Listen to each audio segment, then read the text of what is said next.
Bienvenue, chers téléspectateurs, à cette édition dont voici d'abord les principaux titres. L'exigence des dépôts devant à l'aéroport international Melchiolo Ndadaye, le non-respect des contrats entre le gouvernement ou les organisations non gouvernementales locales sont quelques défis soulevés par la diaspora burundaise auxquels elle fait face. Les détails, c'est au cours de cette édition. Et aussi de 10 pays, des blessés au niveau des jambes, une voiture, une maison et son équipement incendie.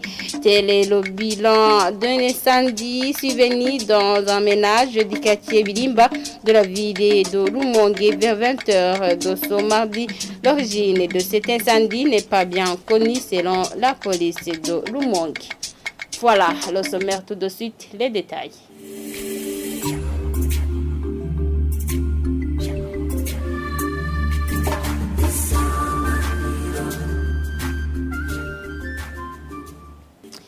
Bienvenue encore une fois. La Cour des comptes devrait être dotée d'une mission juridictionnelle afin que les cadres incompétents en matière d'exécution budgétaire soient sanctionnés de cette institution.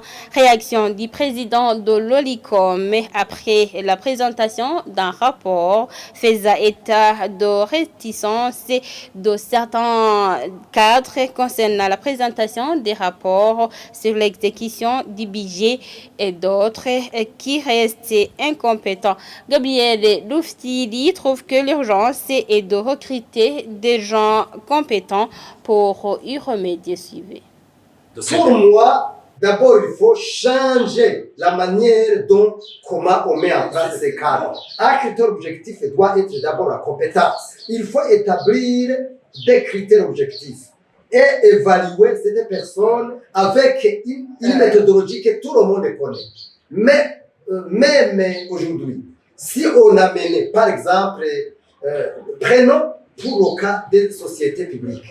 Aujourd'hui, les sociétés publiques viennent d'être prouvé que les sociétés publiques, la grande majorité de ces sociétés publiques sont en faillite. La grande majorité de ces sociétés. Alors, le rapport a été dressé. Il ne nous donne pas de dividendes. Qu'est-ce qui est en train d'être mis en application pour que ces sociétés ne tombent pas en faillite? Rien. Ce sont des mots, ce sont des discours qui ne sont pas accompagnés par des actions concrètes. Donc, pour nous, la Cour des comptes, c'est une institution qui est là, mais qui n'a pas vraiment de pouvoir juridictionnel, d'où il y a eu préparation d'une loi, d'un projet de loi depuis 2022. Ce projet de loi est au niveau du gouvernement. Qu'est-ce qui a marqué pour que cette loi qui donne la mission, le pouvoir de juger des gestionnaires des fonds publics, et que rester là comme ça sans rien faire? Donc, pour moi, il est plus qu'urgent que cette mission juridictionnelle soit donnée à la Cour des comptes en vue de contraindre les gestionnaires des budgets de l'État en vue de protéger la chose publique, ce qui n'est pas le cas aujourd'hui. On vient de se doter d'une vision. Son premier pilier, comme je le disais tantôt, a des objectifs. Le premier objectif, c'est la mise en application de ce premier objectif qui est l'efficacité institutionnelle. Mais aujourd'hui, tel que nous mettons en place ces cadres de l'État, on ne va pas arriver nulle part. Le deuxième objectif, c'est la transparence, la gouvernance et la redevabilité des institutions publiques. L'exigence des dépôts devant à l'aéroport international Melchiolo Ndadaye, le non-respect des contrats entre le gouvernement ou les organisations gouvernementales locales sont quelques défis relevés par la diaspora burundaise auxquels elle fait face. Lors d'une réunion tenue le soir de ce mardi par la diaspora à Bujumbura, le conseiller technique au ministère des Relations extérieures a promis que le gouvernement burundais va bientôt trouver solution. Jean-Marie Vianney Ndakumana pour plus de détails.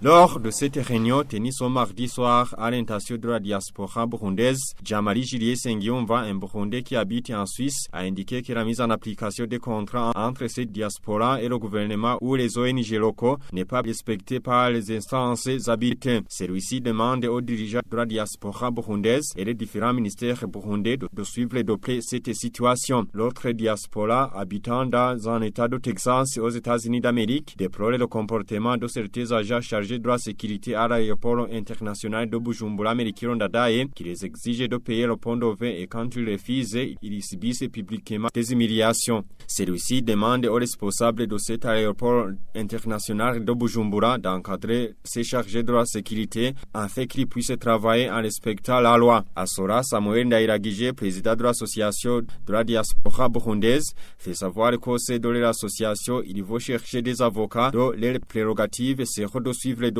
les doléances de les membres. Kanene Jean-Claude, conseiller technique au cabinet du ministre ayant les relations extérieures dans ses attributions, indique que le gouvernement burundais va faire tout possible pour faciliter le travail de ces diasporas burundais. Il exhorte en outre ces diasporas de sensibiliser d'autres burundais vivant à l'étranger de venir investir au Burundi. Merci Jean-Marie Vianney Genda Kouman. La page de sécurité aussi de 10 pays, des blessés au niveau des jambes, une voiture, une maison et son équipement incendié. Tel est le bilan d'un incendie survenu dans un ménage du quartier Wilimba de la ville de Rumongue vers 20h de ce mardi. L'origine de cet incendie n'est pas bien connue selon la police de Rumongue. Au moment où certains parmi les voisins de la famille est sinistré évoquent le retard d'intervention de la police de la protection civile. La police de Rumongue dit qu'il y a eu manque de carburant dans un premier temps. Reportage signé Jean-Pierre Missago. Cet incendie s'est déclaré en premier lieu sur une voiture à Lyon qui venait à peine de garer à l'intérieur de la parcelle près de la cuisine, selon Imani Ndikuagabo, chef de ménage, citant les témoins sur place qui l'ont alerté. C'est à partir de cette voiture que le feu se répandra ensuite à la maison d'Ndikuagabo en commençant par le salon. Et ceux qui étaient à l'intérieur de la maison ne seront sauvés que par des trous aménagés de derrière par les secouristes à travers le mur de derrière. Et seul un matelas a été sauvé selon Imani. Il salue l'intervention du camion extincteur de la police de la protection civile de Rumongue, parvenu à préserver de cet incendie la maison de son voisin. Cependant, pour certains des voisins intervenus, l'intervention de la police a été environ 1 heure après sollicitation et voudrait que l'intervention soit très rapide dans ce genre de situation. Au niveau de la police de Rumongue, l'on reconnaît un petit retard dû à la non-disponibilité du carburant type mazout utilisé par ce camion. Et même après la disponibilité de ce carburant, l'accès au lieu de l'incendie n'a pas été facile suite à des constructions anarchiques. Et à la police de Rumongue d'exiger qu'il y ait chaque fois respect des voies d'accès facilitant l'intervention dans ce genre de situation.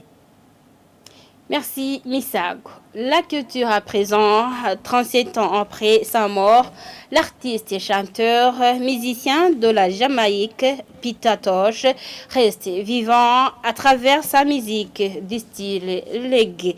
Son message est centré sur la justice et l'égalité, a parcouru le monde entier sous la complicité de son frère de lutte Bob Marley. Le point avec Christian Savsi.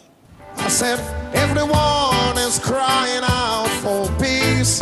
I say... Le soir du 11 septembre 1987, Peter Tosh était chez lui à Kingston, en Jamaïque, avec un groupe d'amis, dont sa femme, Marlene Brown, et le batteur Carlton Santa Davis. Ce qui a commencé comme une soirée normale s'est bientôt transformé en une nuit de terreur lorsque 3 hommes armés ont pris d'assaut la maison de Touch, tirent et l'artiste meurt sur place. À travers sa musique rythmée au reggae, Touch parlait de l'égalité et de la justice. Equal rights and justice. There will be no peace till man gets equal rights and justice. Yeah.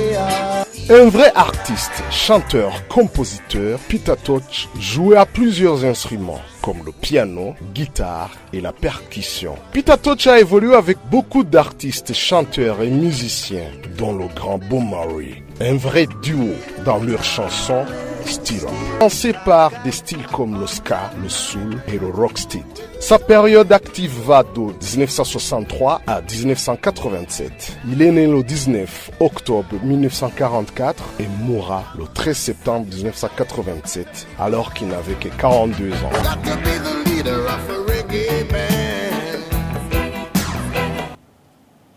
Christian Savzi. Et voilà, chers téléspectateurs, c'est parti que nous mettons un point final à cette édition. Merci de l'avoir suivi. Au revoir.